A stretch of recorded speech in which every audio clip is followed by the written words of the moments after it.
Jour 1 du Road to GC3. Alors au départ, pour m'entraîner, me chauffer un peu, j'ai fait un peu de rings, histoire de gérer un petit peu mieux mes tonneaux, etc.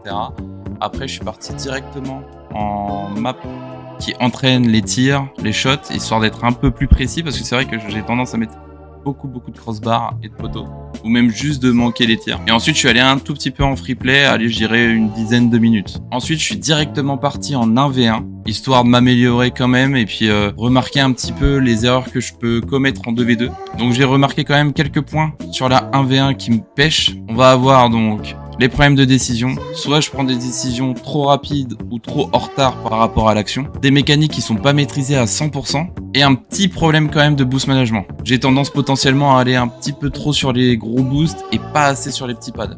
Donc ça, c'est les 3 gros points que j'ai pu voir en 1v1 et que je vais essayer de corriger au fur et à mesure de mon défi. Ensuite, je suis parti en 2v2 où j'ai fait quand même à peu près une vingtaine de games. Et donc, bien évidemment, bon là, on est en début de saison, donc c'est pas forcément ultra facile, mais j'ai quand même bien joué au niveau de mes games. Ce qui pêche encore une fois, c'est mes décisions. C'est ce que j'ai pu voir d'ailleurs en 1v1. De même pour les mécaniques, où en fait, je pense potentiellement pouvoir faire la mécanique, mais pas du tout. Je fais n'importe quoi. Et peut-être un petit manque de rotation. Entre chaque game, ou même en attendant de reset mental sur les games, j'ai fait du free play, juste pour améliorer mes mécaniques, etc.